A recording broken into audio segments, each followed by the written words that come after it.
A few weeks ago, I published a list of my highest conviction crypto bets. And if you look at that list over here, what you'll see is that we've got tokens like 𝗬𝗙𝗡𝗧, Solana, Telegram, 𝗓𝗓𝗓𝗓𝗓, 𝗓𝗓𝗓𝗓𝗓, and a whole lot of others. These are the tokens that I have the most conviction in for the cycle. And if you look at the price movements in the last week or so, what you realize is that the tokens that are moving the fastest are the ones on my list. Now, the reality is that that's no coincidence. And the reason is we spend a lot of time doing research, speaking to VCs and finding out what they all think before we actually publish these lists. Today, I've got a very, very, very special treat for you. I've actually got the same VCs that give me the information coming onto the show right here, and they are going to share with you their highest conviction bets. It's going to be a great, great, great show. So let's get the show on the road. Let's go.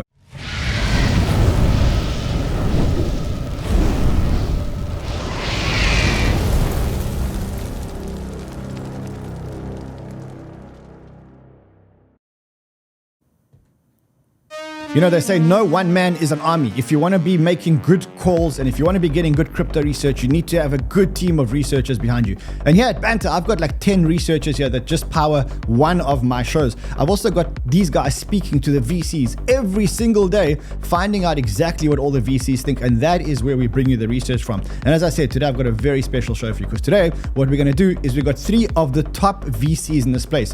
We've got 𝗔𝗢𝗙𝗡𝗧𝗧 from Dragonfly Capital. We've got 𝗙𝗢𝗙𝗧𝗧𝗧 from Electric Capital, and we've got Paul here, who's here from Banter. And those are effectively the 3 biggest VCs in the crypto space today, and they are going to tell you what their highest conviction bets are for the cycle. But before we get into it, first of all, smash the like button if you haven't already smashed the like button. Subscribe to the channel as quickly as you can.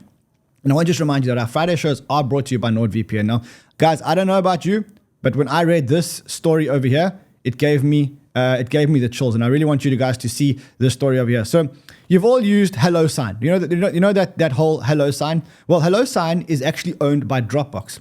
And what they revealed this weekend was that they disclosed a breach of their hello sign digital signature service. In the breach, what they were saying is that they accessed emails, username, passwords, account settings of anyone that used hello sign. Okay, so if you've used the hello sign or the Dropbox signing service, your data may have been compromised. Now, why am I telling you this? Because, guys, we're in crypto.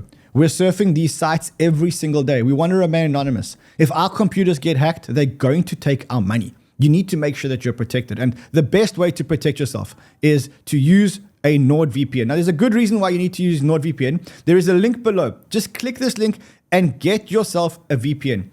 When you get a VPN, not only do you mask your IP address, so you can see like my IP address is completely transparent now, but you also get things like key protection, password managers, and stuff like that all here. And if you sign up with this deal, you get 30-day money back guarantee, and you pay less than $3 a month. You pay $2.98 a month. So, guys, do that and protect yourselves. Also, if you are worried that you have been exposed in one of those hacks, you need to get Nord Threat Protect and 𝗏𝗏𝗏𝗏, which are, there's a link for all of them in the descriptions. Okay, so go and get those. It'll cost you less than $6 a month.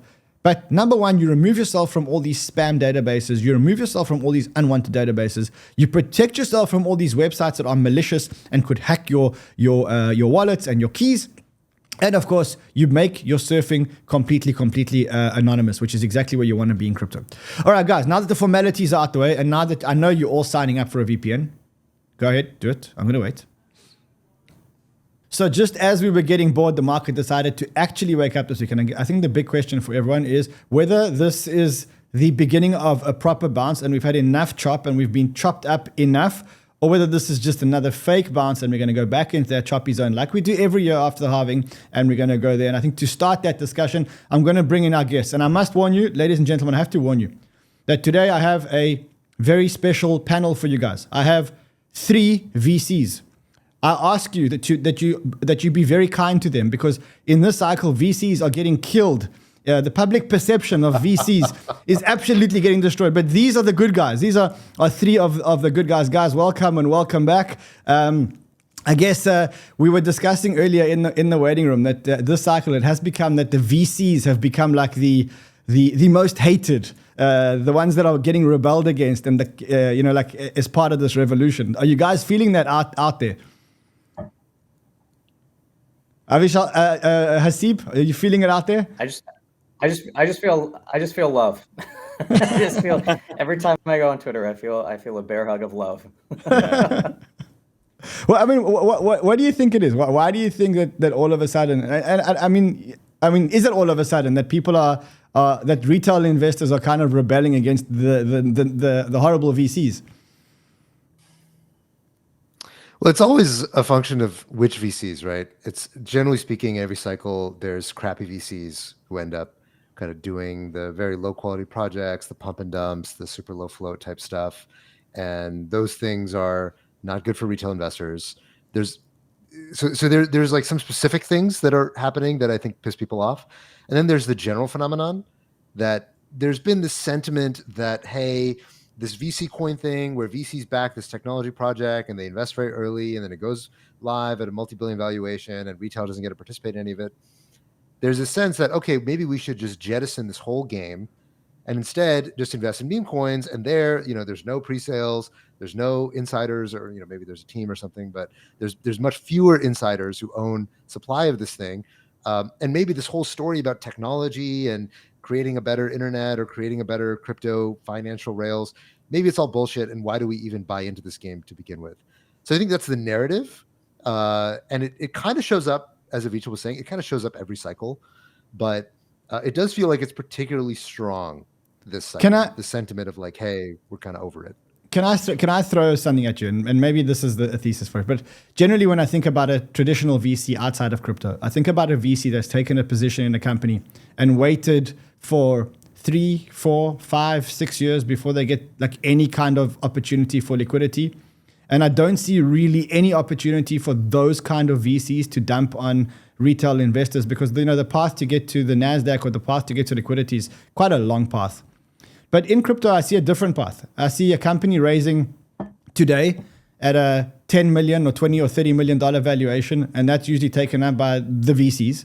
And then 3 months later, they're going for the next round, and the next round is at a multiple of the first round. And a year later, they are at 100 times the first round. And then they come onto the market and they create very quick liquidity. And then I think that is what, as a retail investor, I would probably be getting a little bit upset about, is the fact that the time in a normal VC cycle versus the time in a crypto VC cycle is a very different time period. And the opportunity to get liquidity, whereas in the traditional market, it's very hard to get liquidity because you've got to go through a stringent SEC process. Here, you just get onto the shitcoin DEX, and then the VCs who are not locked up can actually dump on the retail investor.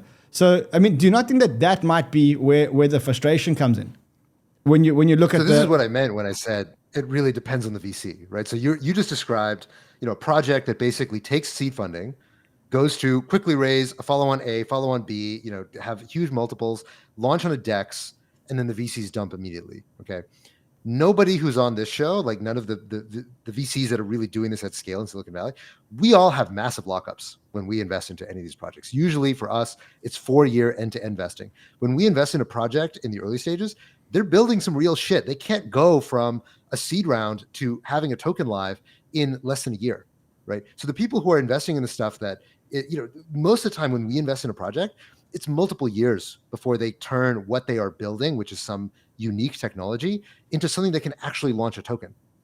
And so it's multiple years until you get to actually being able to launch a token, a mainnet, a testnet, whatever. And then from there, it's 4 years end to end for us to get all of our tokens.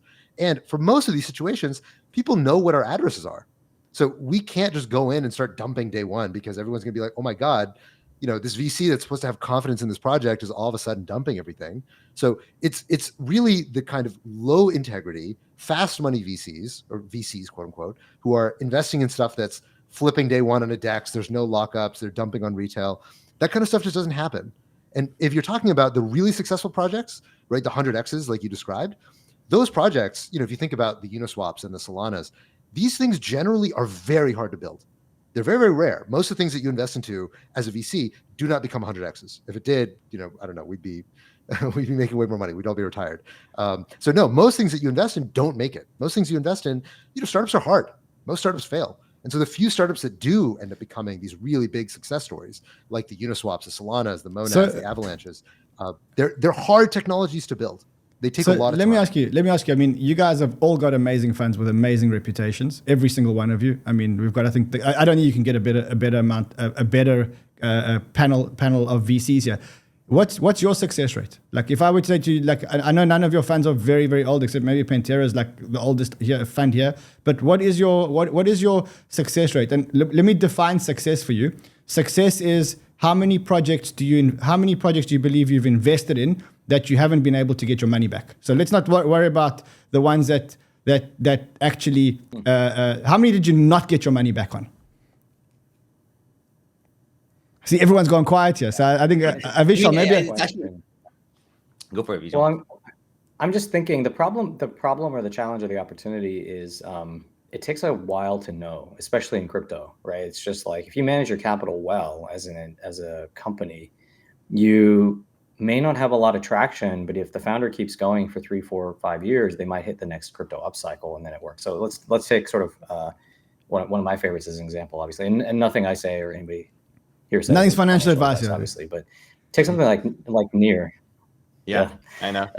But take something like Near, right? Like Ilya worked on AI stuff for years. He was on the Transformer paper. And I think all three of us might be investors in Near. I think we are. All four of us. All four of us. And so we were seed investors. Yeah, all four of us. Yeah. So Electric and I think Haseeb back at Metastable prior to 𝗙𝗢𝗡𝗧, and Paul was very early. Like we were investors in like 2018.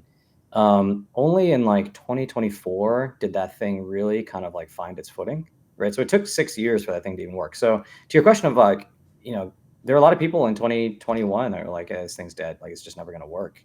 And here we are 3 years after that, and Ilya's back and running the thing, and it's going well, right? Like they have built a bunch of cool stuff and it's scaled. The sharding stuff works. Like their DA layer works. Like it just takes a long time. So it's the reason I sort of hesitated was not because I don't want to say. I think it's actually in practice until you're like 7 or 8 years in. It's actually quite hard to say because there might be a thing like Near that a bunch of people would write off. And then you look around, 3, 4 years later, and the founder's grinding, right? And it works. So it's actually in practice quite hard to say. I do want to talk about Near a lot more because I actually do want to dig into what Ilya is doing and why the change in perception. But just do you think that as a VC fund you have a higher success rate or a lower success rate than other tech funds? So sorry, as a crypto VC fund, do you think that you have a higher or lower success rate than a normal tech fund? And the reason why I ask is because in crypto you have quicker liquidity, so you have a much quicker exit, right? So if I think of a traditional Sand Hill Road tech investor, for them it was 1-0 because either the founder made it or they ran out of money and there was no liquidity along the way. For the VCs, I agree with you that you have lockup. I understand the lockup, but generally you do get 5% of your tokens on TGE, or maybe 5% after 3 months, or 10% after TGE, or stuff like that. And you do have the option to sell. A year after TGE. Pretty much never is it 3 months or 6 months usually if you're a US investor. Well, yeah, for a US investor these days it's like at least a year. Okay, so that's governed by the legislation. But Ron, to your point, but setting aside this, setting aside the specifics for a second, I think the meta point that I think Haseeb made is the right one, which is there's no like accreditation to say you're a VC. So there are all these people that are not actually venture capital investors running around pretending to be VCs, and they don't actually do the things that good VCs do. They don't back things for multiple years. They're not willing to take a 4-year lockup. They're not willing to actually roll up their sleeves and help. And so I actually understand like the type of VC that retail hates. We also don't like because they make us look bad. To your question, actually, specifically around tech investors, I think there's 2 ways to think about that. One is there's actually data around this, like the venture capital industry tracks this stuff, and better firms tend to have more zeros because they're actually taking more risks. They're trying to find the things that are going to be really breakout. And so actually, if you look at it, funds that are better have more zeros, which is kind of a little counterintuitive to most people. 2, it's a little bit of it's not exactly correct that even in traditional tech you just have ones and zeros. and this, we can talk about legislation, but it's a really important thing to understand, I think, because even in traditional venture, you have, for example, let's say you're an early investor in Facebook, you might be really close to Zuck, right? And he really trusts you. And so if you have some company that is sort of strategically valuable to Facebook, it's that much easier to get a company acquired. Not because you're doing anything bad, it's because there's a bunch of senior people at Facebook that might trust you. And so if you introduce a founder to them, they'll say, oh, I trust your judgment on people, I trust your judgment on technology, like I should at least talk to these people. So in practice, actually, there aren't just zeros and ones. And that's actually what makes Silicon Valley work so well, is there's a whole host of opportunities for people to get acquired between like 20 million and 200 million. And so from a VC perspective, you get a bunch of non-zeros that can actually return capital back into the fund. And then that creates, entrepreneurs who make a little bit of money who then become angel investors and cycle the next thing through. So it's actually part of the secret of why Silicon Valley works is there's a very robust acquisition market for things between like 20 and 200 million that most of the rest of the world doesn't have. And so it's also not exactly true that you're either 0 or 1 in venture capital if you're a good VC, because you actually have a lot of other things. Like you're investing in good stuff that's fundamentally useful that other bigger technology companies might want. And so there are actually a lot of opportunities to sell things in traditional venture, setting aside tokens, to bigger companies too. So I think one of the things The other thing I'd add to that. Yeah. Well, so, we talk a lot about how traditional venture capitalists, they tend to take, 10 years, 12 years in order to actually get from a company to IPO. And it's worth remembering this is a relatively recent artifact, right? It was basically after the great financial crisis that the requirements around going public in the US dramatically increased. And before that, it was actually more typical for younger companies to go public because the reporting requirements were just not as onerous as they were in the past. And people talk about this as a social problem in the capital markets, that retail investors don't get exposure to all these startups and all these vibrant new companies. Only accredited investors can get access because of the fact that the IPO requirements are so difficult in the US. In a way, crypto has been trying to kind of flatten this hierarchy to saying, okay, accredited investors and institutions can get access to these vibrant startups. And, crypto was sort of like, look, let's flatten these capital markets and allow anybody to get access. And of course, what happened? The SEC said, nope, that's not allowed. You can't do ICOs. You can't, sell to retail. You can only sell to accredited investors and institutions. And so on some level, it's kind of very deeply connected to this fact that, like, yes, I agree with you that crypto VCs have this better path to liquidity relative to traditional venture capitalists. And I think that's good. I think that's good for financial markets. I think it's good for the health of access to investment opportunities. The thing that I think a lot of retail investors complain about is that, hey, by the time this token launches on public markets, it's already marked up at a really high valuation. But that's really a function more of the fact markets. That's markets. In a bull market. That's a market. That's exactly. a market. That's markets. We're in a bull market. That's what people think the thing should be worth. But if you look at the token launches that happened last year or the year before that, they weren't coming out at these crazy prices. And so that's really just a function of where we are in the market cycle rather than some fundamental thing. In fact, you could be buying into things. You could be buying into things in the bear market in crypto lower than the VCs paid. There are a lot of things floating around that are high quality projects with amazing treasuries that were below. Not even in the bear market. Actually, if you look at some of the VCs are still locked up. If you look at some of the Solana, I mean, we've done treasury sales recently. I mean, that's been a pretty big strategy for us, knowing that like there's a lot of opportunity out there where people aren't looking. And then, I think for us, I mean, I think we've looked at we've done this for 10 years. So, the average holding period before selling has been years for us. Again, it like ภิchol and Haseeb mentioned, I mean, it really just depends on the VC. And of course, I think for us, we discount sort of where we mark companies until they're finally fully liquid for us. And so, for us, I mean, valuations could be high, there could be low floats. I mean, I think right now we're at 21 unicorns, but at the end of the day, I mean, you don't know until, things become fully liquid. And for us, and I think the other thing that people don't think about too is VCs can sort of sell right away. I mean, it's the ones that aren't doing as well, where you probably have as much difficulty trying to find an acquisition market and sort of selling a company that's lower market cap. So I think we kind of went through the same sort of challenges, but nevertheless, I mean, we can kind of make that happen. So I want to talk about meme coins because Haseeb, you brought it up and you said, the retailer might be rebelling and actually buying meme coins. I mean, would you agree that meme coins have had a higher share of mind or share of voice than is warranted in the last couple of months? And I mean, one of the theories that I have about why is because when the market was moving sideways, for specifically the last 90 days or so, the market moved sideways.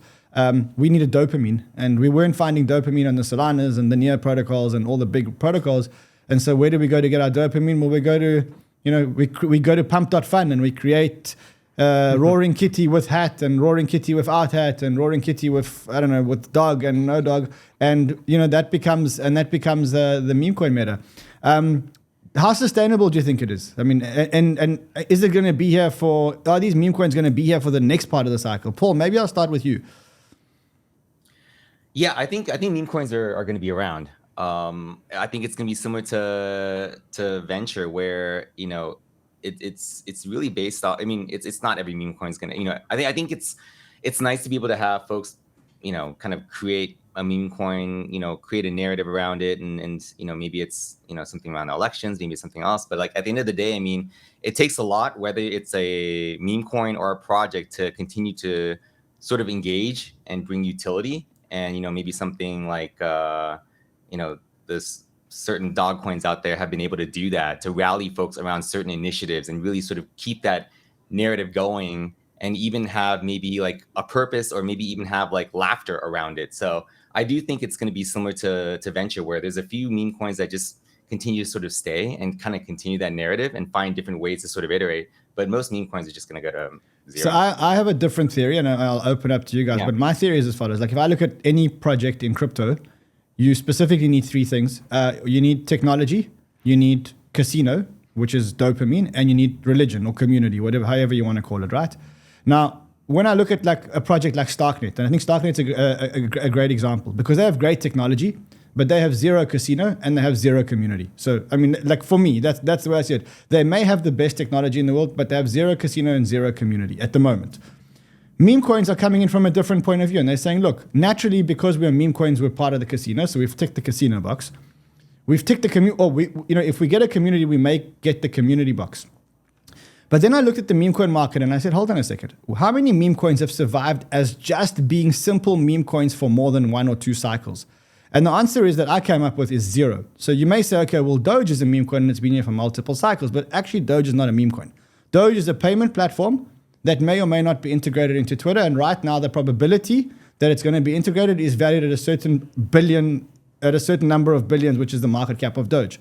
Then I looked at Shiba and I said, oh, well, Shiba started off as a cute dog, but Shiba is not a cute dog anymore. It's actually a technology layer. It's a layer 2 and Shibarium and whatever else. And then I looked at like Floki and I looked at Bonk, and they all have the same thing, where they started off with religion and casino, and then they pivoted into technology. And I've yet to find one meme coin that has lived multiple cycles as just a meme. And maybe even if you want to extend it beyond meme coin, just go into memes and say how many memes have lived for multiple cycles in any medium. And like to me, a meme is something that needs to be quick. And so I think that they start off getting casino and community, and then it's up to them to create a product, so to speak. I don't know if that makes sense to you guys. Haseeb, Bavisha, I'd love to hear your views. I think this story explains too much. If you look at Doge, Doge is worth right now about $22 billion. Okay, if Doge is a payments product, it is worth more than Twitter itself right now.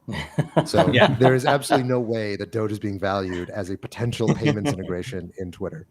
Like Doge is a meme coin, right? To the extent that there is technology that is riding sidecar with Dogecoin or with Shiba or with any of these platforms, it's because it's so big that somebody at some point came along and decided, hey, I should try to build something. But it's not because that's not why. It doesn't have much explanatory power. If that went away, I don't think Doge would be worth even 10% less than it's worth today. The story you're telling of, okay, well, the reason why this meme coin activity is picking up is because markets have been sideways. People want volatility. They want to gamble. Again, this doesn't match the timeline because the meme coin mania began before any of this stuff was going sideways, right? And I would guess, if your theory is correct, then if markets start going up again, then meme coin activity should die down. And I would predict actually the opposite.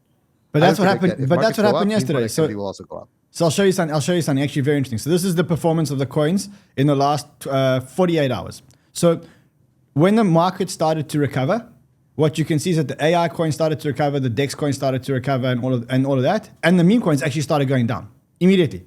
And that was where I got the theory from, because I looked at the flows and I was like, holy shit, the market's pumping, but the memes are dumping. The memes are dumping.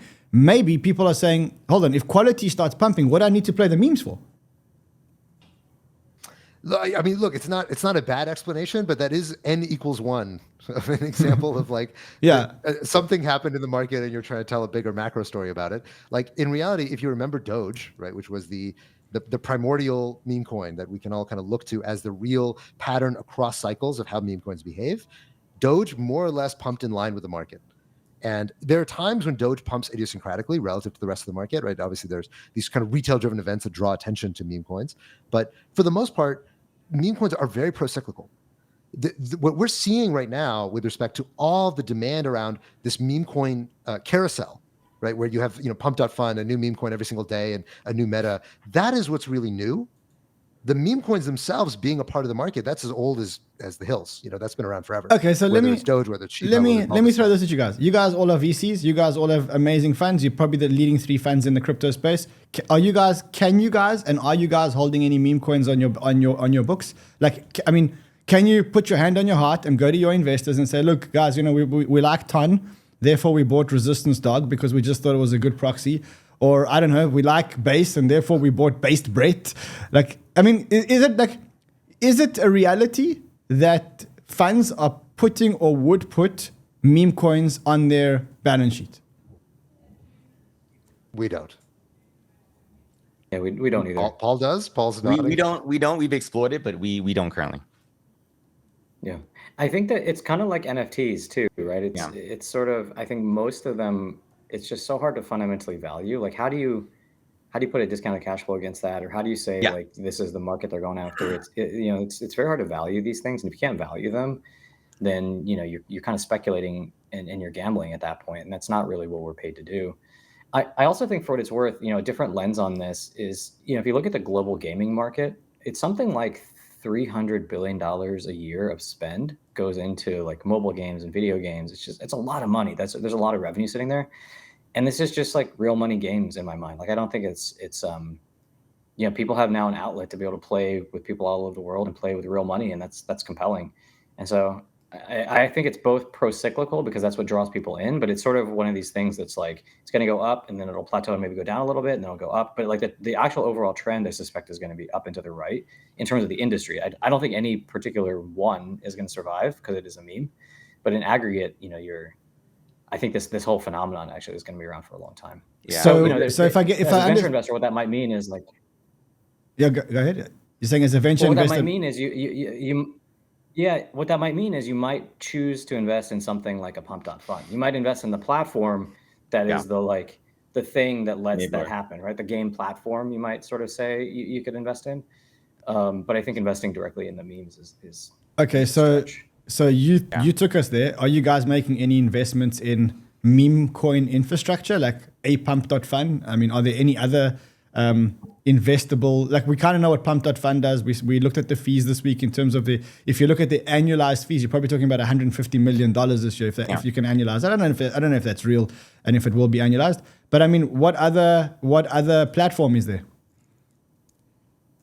I mean, I feel like we've come across like 10 or 15 different Pump.Fun competitors. I mean, I think that would be an area that we would potentially make the investment in. I won't speak about any certain companies, but in general, I mean, outside of just that particular space, I mean, you're looking at like the team and the strategies for growth, and if it's starting off with meme coins as a wedge and kind of moving on to like other sort of assets, I do think that like there's an interesting strategy around memes becoming a tool for just marketing and engagement. And so I can imagine companies really trying to use memes almost like they use NFTs in the last cycle to really just go out there, fuel the community a bit and kind of, draw attention to their projects. So that could be an interesting sort of.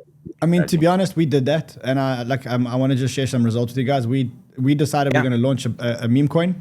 We launched a meme coin called GUMMY. And the reason why is because when we had the idea to launch the meme coin, I was on a trampoline with my kids and I'd just taken a gummy and it was the only way I can enjoy the trampoline. We launched a meme coin. What we didn't know is that... What kind of gummy? It was a weed gummy. It was a very strong, couple of milligrams, couple of extra milligrams. Let's put it that way. It's the only way that you can enjoy jumping on a trampoline for... It's the only way you can enjoy jumping on a trampoline for 5 hours or however long your kids want to jump. You take a gummy and you have a great Saturday. One of my researchers dropped a video in the research group and he said, look, this guy made a meme in 10 minutes. I was like, shit, we got to teach our community how to make a meme. And they all argued with me about, that's crazy, they're going to scam people. I said, no. I played them the clip from 𝗟𝗜𝗙𝗡𝗧𝗦 where he says that in the future, people will be able to launch kids will be able to launch social currencies. And it's an important skill to learn how to launch. And there's a lot to learn when it actually comes to a meme coin. You learn about sniping, you learn about getting listed on exchanges, etc., etc. So we ended up launching a meme coin. Just honestly, guys, it was like supposed to be the most I was supposed to press enter, launch a meme coin, move on with the rest of my life. But that meme coin became crazy. I mean, we've got 55,000 holders. There's a market cap of over $100 million. It keeps the $100 million thing. The best thing that it's done is it's united our community. And we've used the meme coin in multiple places to get our community to do things that we needed them to do, like test our app, test our Banter Bubbles app, and sign up to exchanges. And we reward them with the meme coin, and it's become like a symbol of allegiance to the community. So it is a very powerful tool, a customer acquisition tool, while the coins are actually running. And we found it's been, I mean, the stuff that we've achieved on the meme coins has been more than any business that we could have achieved with any other. You want to call it promotional tool, call it whatever you want. But right now we have a meme coin that's become a beast and is trading at a $100 million plus market cap. So it is a very valuable tool if used correctly, I think. Now, I don't know what the future holds. The meme coin is going to be part of the community and let the community decide what the community decide. I want to maybe jump from things that you wouldn't invest in, because you've all said that you wouldn't invest in meme coins, to things that you are investing in or would invest in. And I think the one place that I really want to start is I want to start with Telegram, TON. And the reason I want to start with TON is because, I think, look, I've been very bullish on TON. I think in terms of my highest conviction bets, or my highest conviction plays, which I published, my highest conviction bets for the rest of the cycle, which I published a couple of weeks ago. I said, it is my number 3 biggest bet after Arweave, Solana, and my number 4 biggest bet is actually NEAR. And the reason why I like TON is because 900 million users, it seems like they really are adopting TON as the platform for Telegram. It does seem like they have access to the most users in the right forum, and so we're very bullish on it. Paul, I know you guys are extremely bullish on it. I think you guys publicized that it was your biggest investment ever, right? Yes, it's a very large investment for us. The thesis is, I wrote on Twitter, the thesis is pretty clear. I mean, it's I think the tech is at least comparable to sort of what's out there. They're gonna have to sort of improve on just kind of getting developers like every other platform, right? That's like the North Star of getting Beach would know. I mean, it's all about the developers. But at the end of the day, I mean, they do have 900 million users and all across the world, and I think the other thing is the alignment between Telegram and TON. I mean, to have Pavel go out there and really, first time speaking in a very long time, really sort of talking about like his vision for TON and being able to have some of those conversations around like where, Telegram wants to go with TON. And, I think it's a interesting bet. I think it's something that isn't out there in terms of an existing user base that can really sort of integrate with crypto really easily and on-ramp onto crypto really easily. And it's just differentiated. It's so different than anything else you sort of invest in. What do you think Telegram as an app is worth? Like, let's take out TON, the blockchain, and let's say that if Telegram went onto the market today, the actual Telegram app, what do you think that Telegram app is worth today with 900 million users? I mean, I don't know, because I've never valued these things. Yeah. I feel like he's probably best positioned to answer that. Yeah, it's an interesting question. I don't remember what their revenues are offhand, but I think they're doing well. It's got to be, if I had to guess, people would probably bid it up to like 10 billion, maybe more. Okay. And part of the reason is their growth has just been so solid. So 10 billion. I think it'd be on the equities markets. I'm talking about the equities. Mm-hmm. So this is my question. Now again, TON is one of my highest conviction calls. But if the Telegram app is worth 10 billion, and when we were throwing numbers around here, and Twitter as value is what Elon bought it for 40 billion. What was the number that he bought it at? 40 billion, I think it was.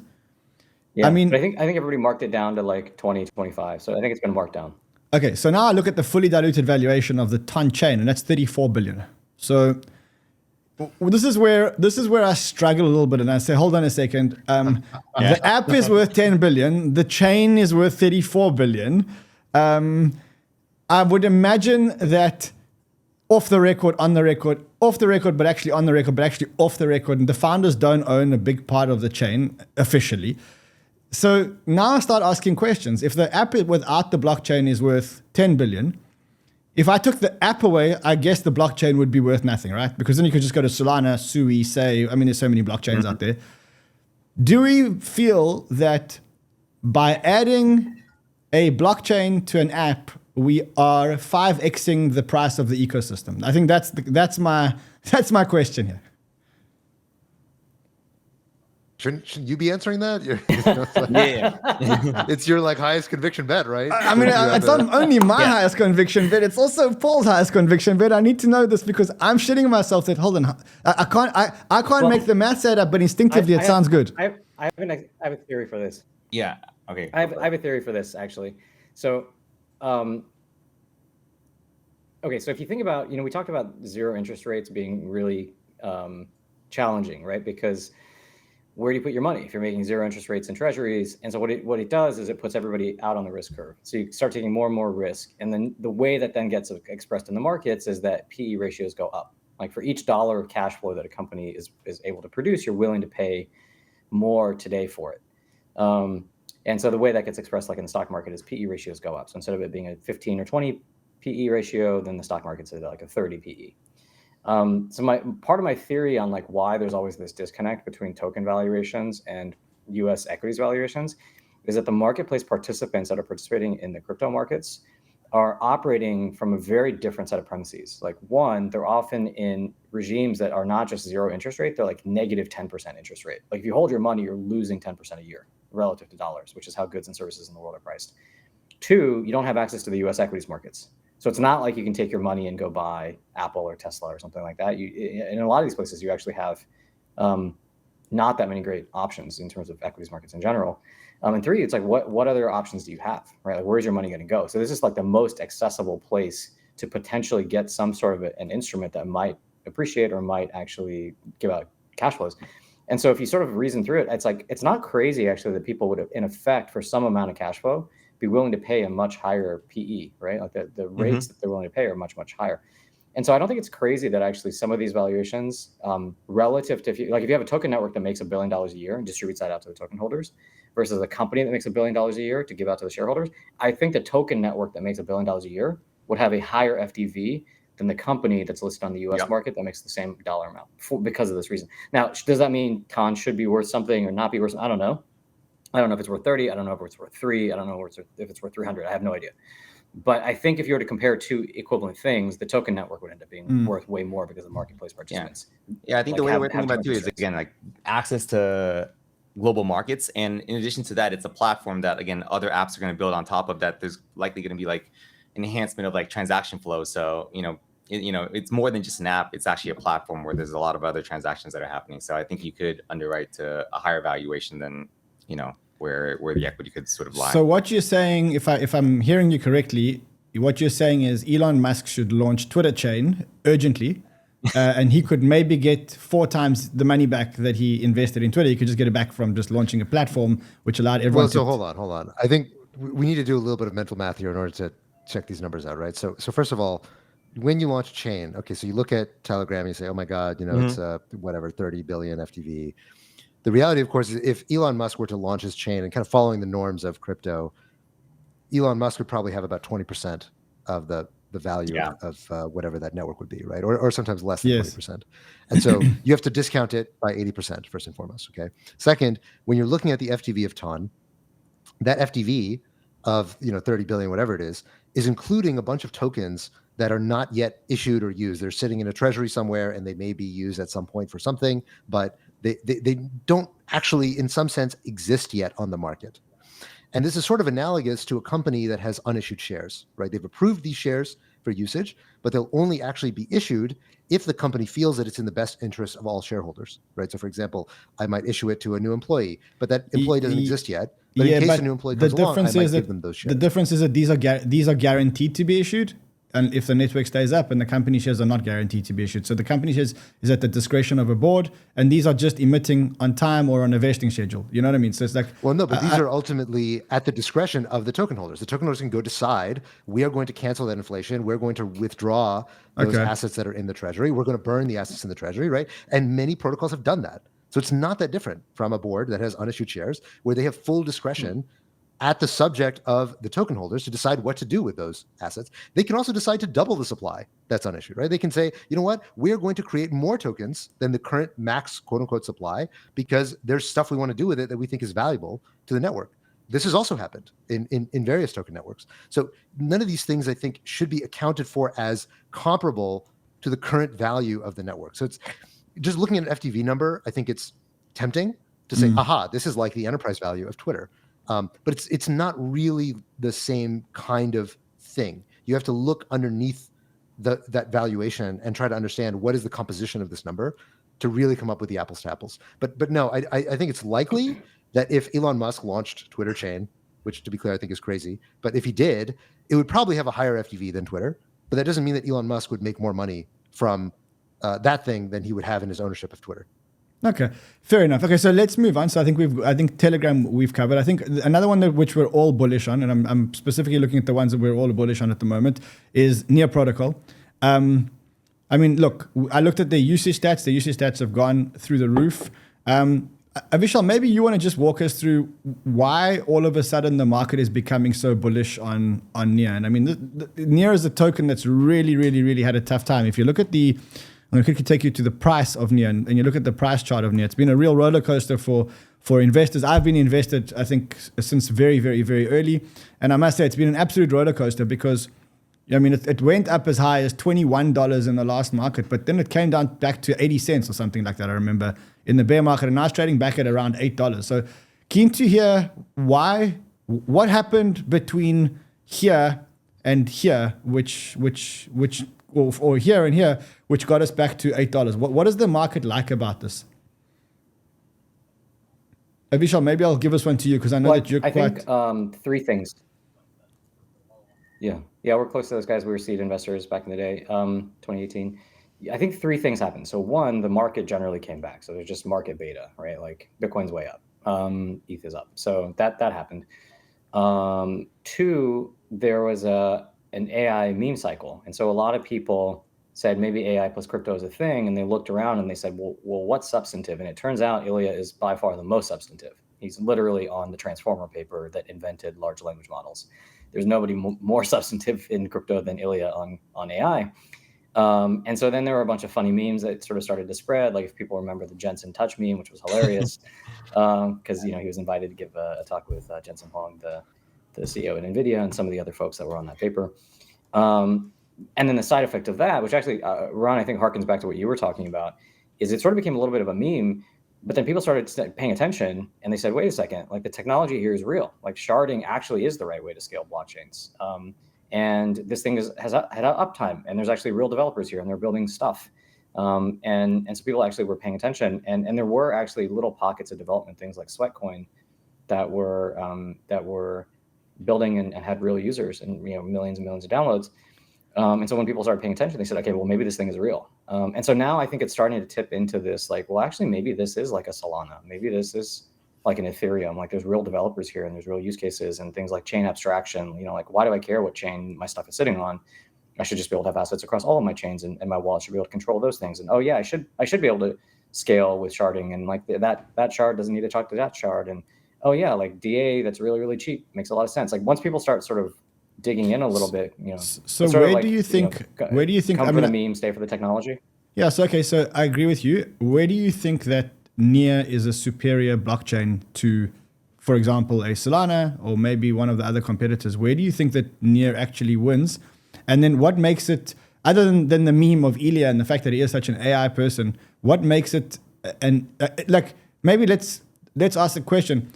Is it a meme or is it really an AI play? Is Near actually an AI play? Like that's, like I get the meme that Ilya is the guy, but is Near actually ever going to be used for AI? Yeah. So, Yeah. So on the first point, the Near versus Solana thing, we're actually we're big investors in Solana too, and I think both can coexist and both can be really successful. They just take fundamentally different approaches in terms of these trade-offs about monolithic versus modular, and that has downstream consequences in the kinds of applications that would be built. We think both will be really successful because they cater to different types of use cases. So we don't think of it sort of either or. I don't think. I think just different ecosystems will develop, and they'll both be successful, and that's great. On the reality of the AI thing, it's an excellent question, and I think it's something that there's real risk in this cycle that a lot of people look at these kinds of AI tokens, and most of them are not real, and they get caught up in it. And those are sort of meme coins that have a veneer of legitimacy, but they don't actually.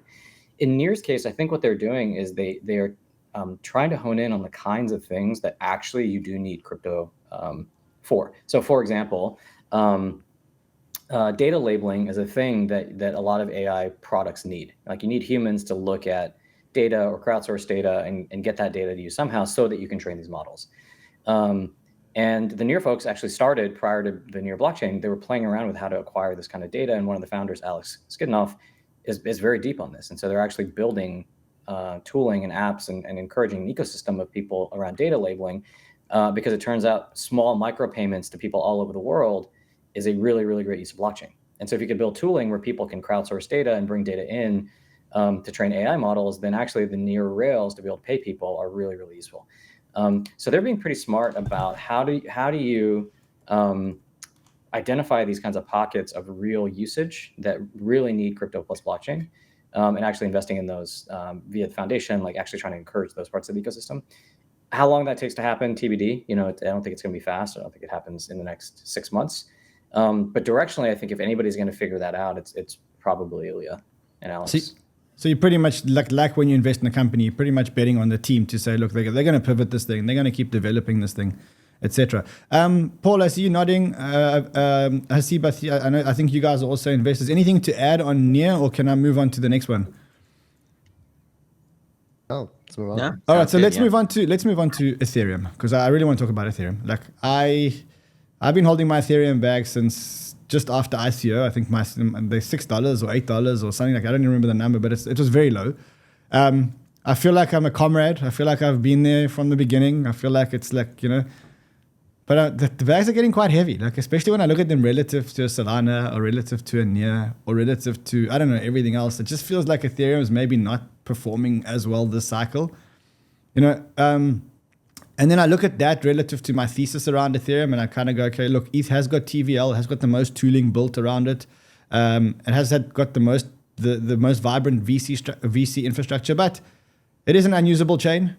And layer 2s, as much as I love layer 2s, they don't talk to each other. They are different ecosystems, and Base is Base and Arbitrum is Arbitrum, and they have nothing in common. They have nothing in common other than the fact that you can maybe plug your MetaMask into both, and that they settle on the Ethereum network. And I'm kind of going like, is it maybe time to dump my Ethereum bags and maybe look at the more exciting blockchains? What are your thoughts? Like, is it time? Is Ethereum going to make this crazy comeback at some point, and everybody just going to be ETH maxis again? Paul, I'd love to hear your views here. Yeah, I mean, look, we as an investment, we have diversification. We're big in Solana, as you guys may sort of know. We're investors in Ton, and we're also looking at other monolithic chains. I do think that we're excited about Ethereum. It's a long-term play for us, and as we have a liquid portfolio, and that can be a lot more active. But we are investors in the entire ecosystem around Ethereum. We seeded Arbitrum, we seeded Starkware, and so I think it's just going to take a little bit of time. I think it's going to take a little bit of time for the infrastructure to really kind of get going, where now we have like modularity and, folks focusing on different parts to really sort of like, get Ethereum to scale. And then at the end of the day, I mean, you just need the user experiences and the abstraction to be able to make things a lot easier for the user. So we're long-term bullish on Ethereum, and we're going to continue to invest into the ecosystem. Are you more long-term bullish on Ethereum or more long-term bullish on Solana? Similar to 𝗔𝗔𝗡𝗧, I think they can coexist. Again, in DeFi, TVL, I mean, we're seeing Ethereum excel in certain use cases versus Solana and DePIN and other things like gaming that need a little bit more throughput. So I think they can both coexist. Okay, so if I have $10,000 and I need to invest the $10,000, how much should I put into Ethereum and how much should I put into Solana? I pick both. I mean, okay, Haseeb, what do you think? I mean, like, are we all emotionally attached? What do you think? If I had $10,000, what should I do? Look, unfortunately, you've got to pay us a lot more than getting on a show to give investment advice. But I would say, look, I mean, the obvious reason why Ethereum is lagging is because there's very unlikely to be an Ethereum ETF. And so to the extent that a lot of what's driven the market cycle has been institutional capital inflows, they can't come into Ether right now. And so we're probably going to be waiting another probably year at least before we get a real shot at an Ether ETF. And until then, I would expect Bitcoin to outperform Ethereum. I mean, that's not surprising, right? This is pretty straightforward. Just looking at where the flows are coming in, where the capital is arriving. Let me ask you a question. Is there a world where Ethereum goes up and Solana goes up less than Ethereum? And the reason why I say that is, I just think that, ETH becomes a proxy for altcoins. If ETH goes to 10,000, like that's a 3x from where it is today. I kind of see Solana going up much more than a 3x. If an ETH ETF gets approved, then I think the market says, oh, well, we know which one's next. It's Solana because it's, how can they approve an ETH ETF and not approve? No, that is absolutely not how the SEC works. No, I'm afraid to break it to you, but the SEC does not argue by analogy about which coins get approved next. Like the reality, the SEC has already declared war on Solana, right? They have stated explicitly they think Sol is a security. They have never said one way or another whether they think Ether is a security. People are speculating that maybe the SEC is going to do some cuteness around saying, oh, maybe Ether's security, TBD, whatever. But the reality is that they have much less of a leg to stand on with respect to Ether. And so they may get forced to approve an Ether ETF. This SEC, like if Biden wins and Gensler remains the SEC chair, they will go down fighting before they approve in a Solana ETF. Much more likely they would approve something like XRP or Litecoin or even Doge before they approve Sol for an ETF. Wow, that's scary. I mean, you just said something very scary, which was if Biden actually stays in power. If Biden stays in power, you've got Gary Gensler and Elizabeth Warren for another 4 years. Vishal, you've been quite vocal about the Democrats. And sorry, to be clear, not 4 years. I think 2025 is when Gensler's term ends. Yeah, Gensler has but 2 years. But he could be reappointed, couldn't he? Or is it but whoever the appointment would be, I mean, he probably wouldn't be reappointed, but the scary thought would be that you get somebody worse than Gensler, right? Like now you have like a second term sitting president and a late career senator who has a lot of power, who can go even more ideological and more extreme. So, there's the really bear case here is that whoever comes in is even worse than Gensler. Okay, hold on. So let's just quickly look at what's going on here. So I saw this yesterday or earlier this week. Donald Trump lost 2 debates to me in 2020. And since then, he hadn't shown up for debate. Now he's acting like he wants to debate me again. Well, make my day, pal. I'll even do it twice. So let's pick the dates, Donald. I hear you're free on Wednesdays. Donald Trump lost 2 debates. How do you think this plays out? Like, honestly, like, I need to hear your honest thoughts here. How does this play out? Like, I mean, you know... I mean, I don't mean to be. I mean, it's a coin flip. Yeah, I mean, like right now, the problem is you go look at the polling, you look at prediction markets, you look at everything. Right now, it's 50-50. It could really go either way. Okay, Trump let's look at slightly ahead, but not by much. Let's look at the worst case scenario. Well, for me, certainly the worst case scenario. Biden stays in power. Elizabeth Warren stays right behind him. Gary Gensler stays alongside her. What does that look like for crypto? I think right now, the prediction markets are probably pricing in crypto at a certain price because they think that there's a certain probability that Gensler's gone and Warren's gone in the next thing. But what happens if not? Like, do you think that if in November we get a Biden victory, do you think we lose 30% of the crypto market immediately? No, I don't think it's that bad, right? The reality is that I suspect you're going to see Biden moderate going into the election because he's going to realize that, like, hey, I got to win swing states, tight election, and I got to pander. I got to be a populist. Everyone's a populist during an election. And on some level, the polling around crypto has really started to become more fine-grained, and we're just getting a better sense of how much people care. And the answer is that they care, kind of, right? It's like a voting block. It's not a huge voting block, but it's a voting block. And so to the extent that it's a close race, that is likely to mean that every little kind of tiny issue that doesn't matter that much to the base, like the base of the Democratic Party doesn't care that much about crypto. It's kind of a niche issue. But if you can win some independence by being pro-crypto, then fuck it. Yeah, let's win some independence. Let's get some votes. The second thing is that the reality is, Biden started getting really tough on crypto after FTX. It's been 2 years now, right? You did the thing, you threw the guys in jail, CZ, FTX, SBF, like everybody, you kind of showed that you're tough on crime. It's clearly not that. It's clearly not that. Chill out. Come on, it's clearly not about being tough on crime. Like you can't tell me that Elizabeth Warren and Gary Gensler and Gary Gensler's rampage is about what happened at FTX. Like I just can't reconcile. Just look at when all this stuff ramped up. It was basically February of 2023, that all of this started, right? Like the stuff that coming out from FinCEN, from the SEC going after Coinbase and Binance and blah, blah, blah. All this stuff started, surprise, surprise, after FTX collapsed. So if I don't know it was if I buy that. purely driven... I think it's. look at the timeline. I mean, When look, else could it be? you may be okay. Yeah, Avisha, I'd love to hear your view here. Yeah, it certainly had an effect, and especially because SBF was so publicly aligned with the Democrats that they had to distance themselves, and so they had to show that they weren't bought, basically. But this is actually a much more fundamental ideological issue. And so it's, even if Biden gets elected, the real question is, how much power does Elizabeth Warren have? Because the way that these appointments work is they go through the Senate. So a little sort of like civics, history, government lesson for especially for non-Americans, right? You have Congress, you have Senate. The president can say, hey, I would like this person to be in the agency at the SEC, but the Senate has to approve them. And the way that the current power structure is set up, they've delegated essentially regulatory authority over the financial markets to Elizabeth Warren. And so she has a huge amount of oversight and say into who these people are. So, Gary Gensler or Lena Khan at the FTC, essentially these people route through Elizabeth, and the other Dems in the Senate are not going to approve somebody unless Elizabeth Warren has sort of signed off on that. So the real question here, in my mind, is how much power does Elizabeth Warren have going into the next cycle? And I think the best case there actually is I think it's slightly better for crypto if Trump gets in, because he's then going to start proposing people to the Senate for these agencies that are more pro crypto, and that's clearly good for us. But I don't think the industry should just count on that, and I don't think you want to put all your eggs behind one basket.